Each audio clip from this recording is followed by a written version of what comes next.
अस्सलाम वालेकुम स्टूडेंट्स। आज हम लीविस एसिड बेस कॉन्सेप्ट पढ़ने जा रहे हैं। इससे पहले हमने आर्हीनियस और ब्रॉन्स्टल-लोरी का कॉन्सेप्ट एसिड्स और बेसिस की वजाहत के लिए पढ़ा था। उनमें कुछ लिमिटेशंस थी। तो जी.एन. लीविस ने 1923 में अपना यह नज़रिया पेश किया। थोड़ा सा मैं रिव्यू करवा देता हूँ। आर्हीनियस एसिड बेस कॉन्सेप्ट के मुताबिक एसिड H+ आयन देने वाला कोई शय अगर H+ आयन देती है तो वो एसिड कहलाती है, और हाइड्रोक्सिल आयन दे तो वो बेस कहलाती है।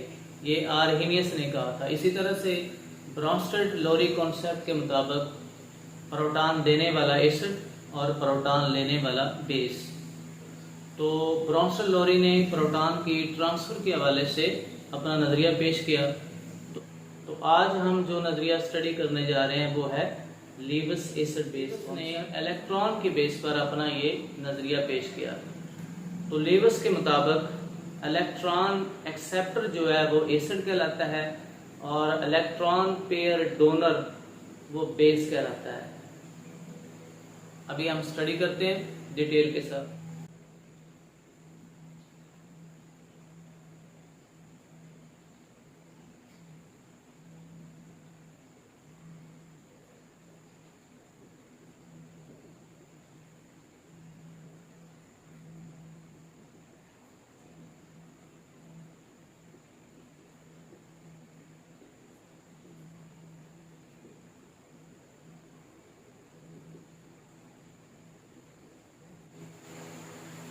लीविस के मुताबिक एसिड एक ऐसी शय है जो मालिक्यूल भी हो सकता है या आयन भी हो सकता है, जो इलेक्ट्रॉनिक जोड़ा कबूल करे। यानी acid is an electron pair acceptor. तो इलेक्ट्रॉनिक जोड़े का कबूल कुनिंदा एसिड कहलाता है। किसके मुताबिक? लीविस के मुताबिक।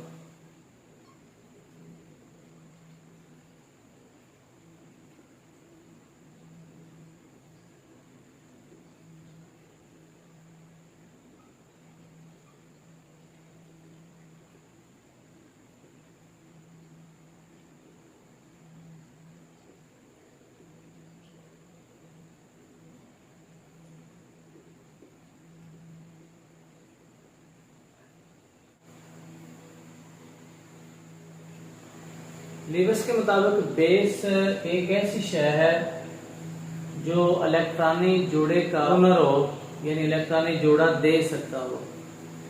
और एसिड कौन सी शय है? लीविस के मुताबिक एक ऐसी शय है जो इलेक्ट्रॉनिक जोड़े का कबूल कुनिंदा हो, यानी एक्सेप्टर हो।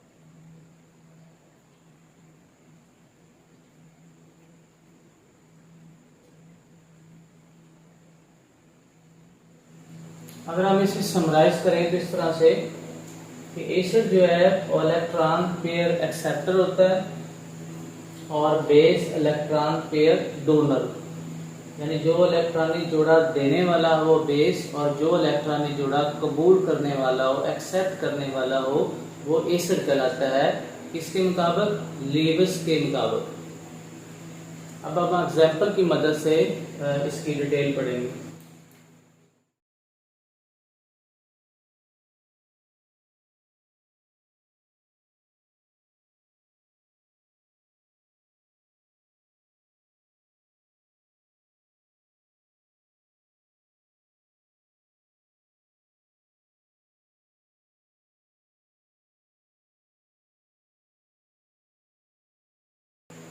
फॉर एग्जाम्पल अमोनिया और बोरान ट्राइक्लोराइड के दरमियान में जो कोऑर्डिनेट कोवेलेंट बॉन्ड बनता है,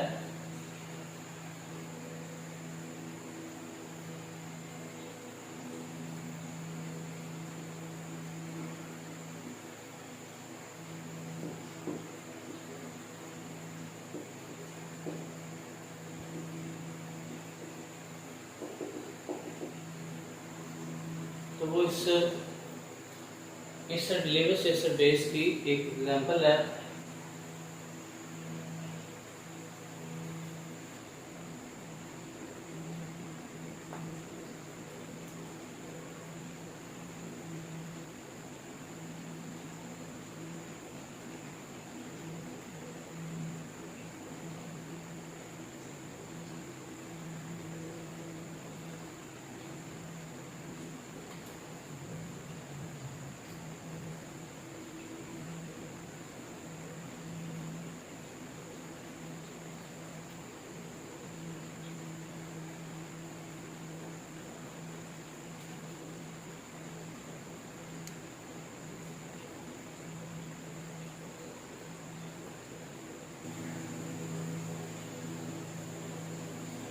हम इसे एक डॉट क्रॉस फार्मूले की शक्ल में लिखते हैं।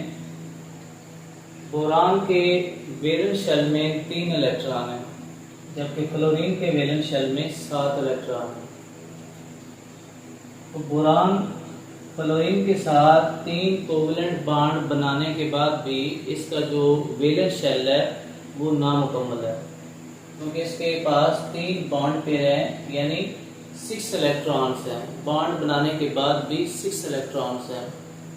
तो एटम का जो लास्ट जो वैलेंस शेल होता है उसमें अगर 8 इलेक्ट्रॉन ना हो तो वो नामुकम्मल होता है, मास बाय हाइड्रोजन और हीलियम के। तो इसका जो वैलेंस शेल है वो नामुकम्मल है। ऑक्टेट रूल के मुताबिक इसको 8 इलेक्ट्रॉन चाहिए, जबकि अमोनिया में नाइट्रोजन के वैलेंस शेल में 5 इलेक्ट्रॉन होते हैं। तो 3 बॉन्ड पेयर हैं और एक इसके पास लोन पेयर है। तो ये अमोनिया क्या करता है कि अपना नाइट्रोजन अपना एक लोन पेयर इसको डोनेट कर देता है और इस तरह से कोऑर्डिनेट कोवेलेंट बॉन्ड बन जाता है।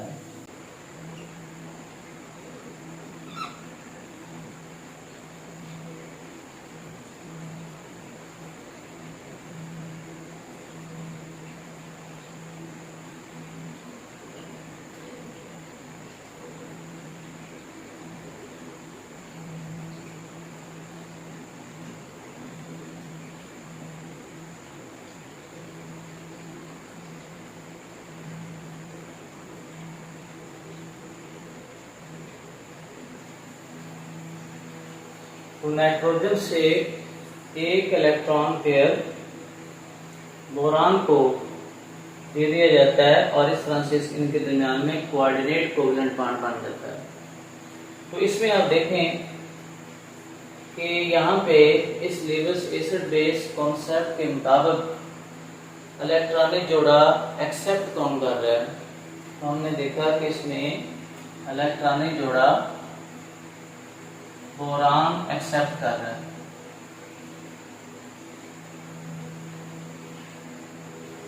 तो इस डेफिनेशन के मुताबिक बोरान चूंकि इलेक्ट्रॉन पेयर एक्सेप्टर है, तो इस डेफिनेशन के मुताबिक ये एसिड कहलाएगा। इसे क्या कहेंगे? एसिड। और ये चूंकि इलेक्ट्रॉनिक जोड़ा जो है उस डोनेट कर रहा है, तो इस लिहाज से इस डेफिनेशन के मुताबिक ये बेस कहलाएगा।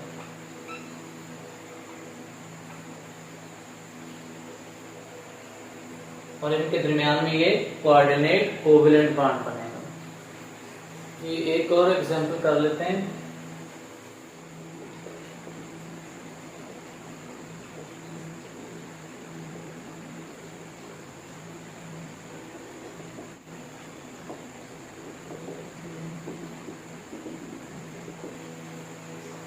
कैटाइंस एक ऐसे आयन को कहा जाता है जिस पर पॉजिटिव चार्ज हो। मिसाल के तौर पर H+ ion, Na+ ion, lithium+ ion, यानी ऐसा आयन जिस पर पॉजिटिव चार्ज उसको कैटाइन कहा जाता है। तो कैटाइंस यहाँ पे आप देखें प्रोटॉन, ये भी बजाते खुद इलेक्ट्रॉन पेयर एक्सेप्टर हो सकता है। तो इलेक्ट्रॉन पेयर एक्सेप्टर होगा तो ये एसिड कहलाएगा। इस तरह से मेटल आयंस भी ये अमोनिया के साथ रिएक्ट करते हैं और इस तरह से ये इलेक्ट्रॉन पेयर एक्सेप्टर के तौर पर ये अमल करते हैं। फॉर एग्जाम्पल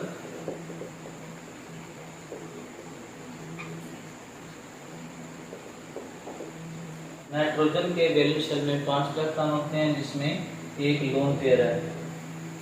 तो ये H+ आयन इसके साथ जब रिएक्ट करेगा तो ये जो लोन पेयर है कोऑर्डिनेट कोवेलेंट बॉन्ड के जरिए से इस H+ आयन की जानिब ये मुंतकिल हो जाएगा।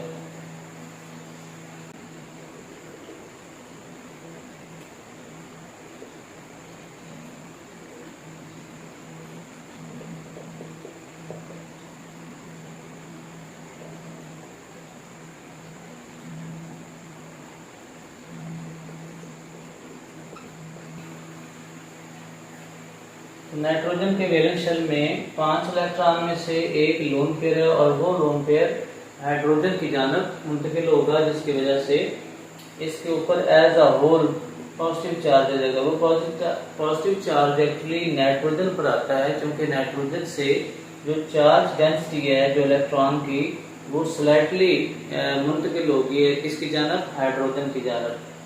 तो इसी वजह से एज अ होल इसकी पूरी स्फीयर के ऊपर +1 चार्ज आ गया। इसमें हम देखते हैं कि लीविस एसिड बेस के मुताबिक कौन सा इलेक्ट्रॉन पेयर एक्सेप्टर है यानी एसिड है और कौन डोनर है। तो इसमें आप देखें कि चूंकि अमोनिया ने एक इलेक्ट्रॉनिक जोड़ा मुंतकिल किया है, किसको किया, डोनेट किसको किया है, हाइड्रोजन को। तो लिहाजा इस डेफिनेशन के मुताबिक ये क्या है, डोनर। अमोनिया क्या है, डोनर।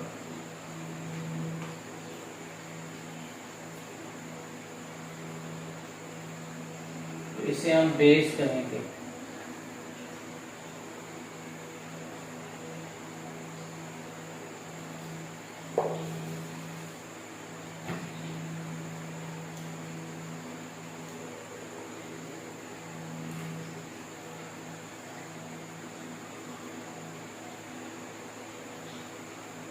और H+ साइन इसने इलेक्ट्रॉनिक जोड़ा कबूल किया है, लिहाजा इसे हम एसिड कहेंगे।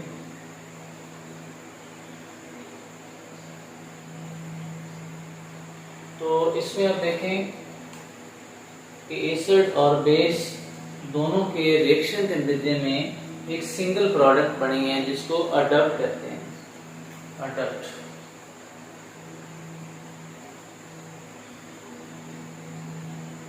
इसमें एसिड इलेक्ट्रॉनिक जोड़ा कबूल कुनिंदा, ये एक्सेप्टर है, और ये क्या है, डोनर है। जिसे एज अ होल क्या कहेंगे, अडप्ट। तो एग्जांपल्स की मदद से हमने ये समझा है कि जो इलेक्ट्रॉनिक जोड़ा कबूल कुनिंदा है वो एसिड कहलाता है, और जो इलेक्ट्रॉन का पेयर डोनेट करने वाला है, देने वाला है, वो बेस कहलाता है।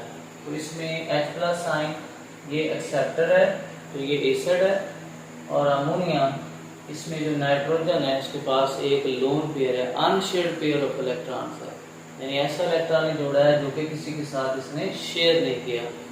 तो ये इलेक्ट्रॉनिक जोड़ा डोनेट कर रहा है, तो इस लिहाज से ये बेस कहलाएगा, यानी इस डेफिनेशन के मुताबिक ये बेस कहलाएगा। और H+ साइन कैटायन है, ये एसिड इस लिहाज से है क्योंकि इसने इलेक्ट्रॉनिक जोड़ा एक्सेप्ट किया है यानी कबूल किया।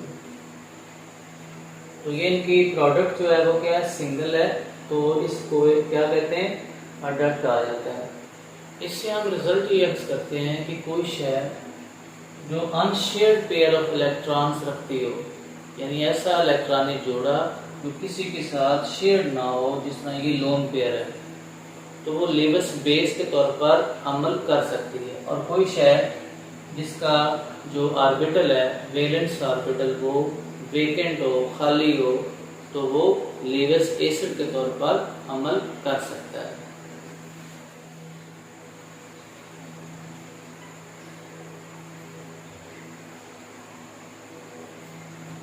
लीविस के मुताबिक मंदरजा झैल अशिया लीविस एसिड्स के तौर पर अमल कर सकती हैं। फॉर एग्जाम्पल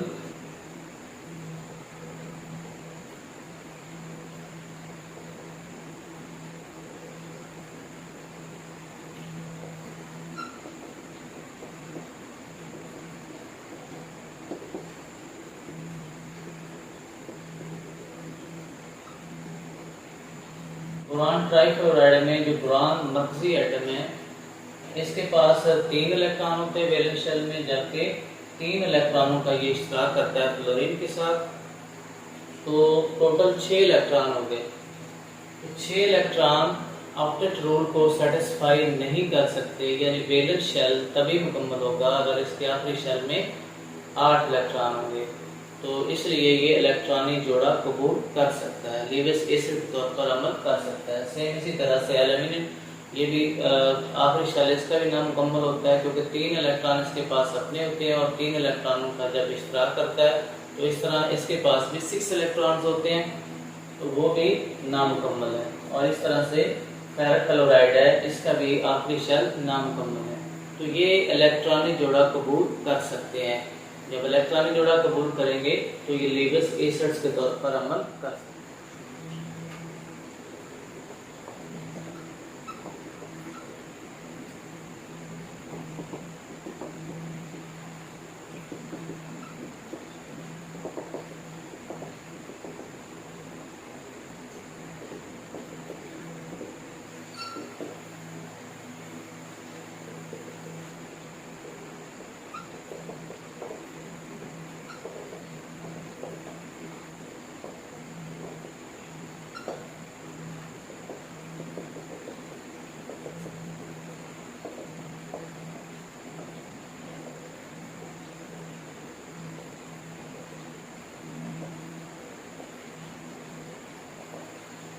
मतलब कैटाइंस जिस तरह से H+ आयन और सिल्वर ये भी इलेक्ट्रॉनिक जोड़ा कबूल कर सकते हैं और लेविस एसिड के तौर पर अमल कर सकते हैं।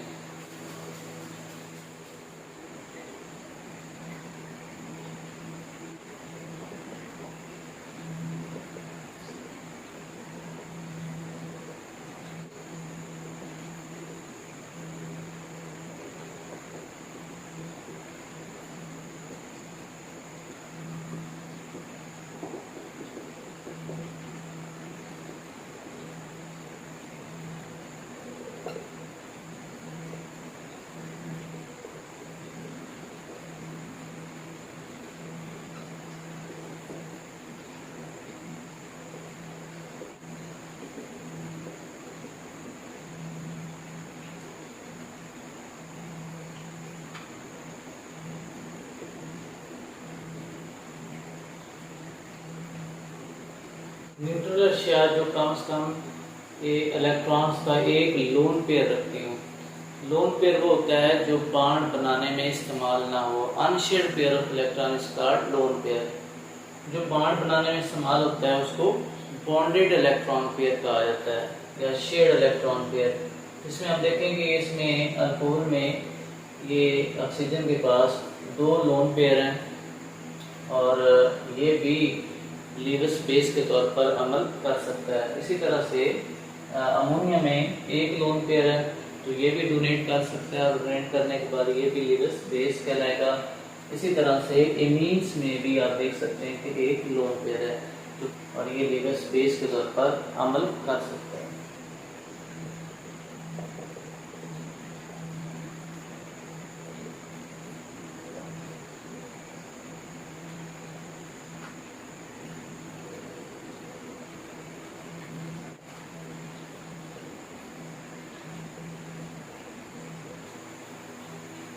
नेगेटिवली चार्ज जो अशिया होती हैं यानी ऐसी अशिया जिनके ऊपर नेगेटिव चार्ज हो या जिनको एनाइंस भी कहा जाता है, यानी ऐसा आयन जिस पर नेगेटिव चार्ज हो। आयन की 2 किस्में होती हैं, केटाइंस और दूसरा एनाइन। केटाइन पर पॉजिटिव चार्ज होता है और एनाइन पर नेगेटिव चार्ज होता है। ये भी लीविस बेस के तौर पर अमल कर सकते हैं इलेक्ट्रॉनिक जोड़ा डोनेट करके। तो डियर स्टूडेंट्स, ये था हमारा आज का टॉपिक। इंशाल्लाह मिलते हैं नेक्स्ट टॉपिक के साथ। Thank you.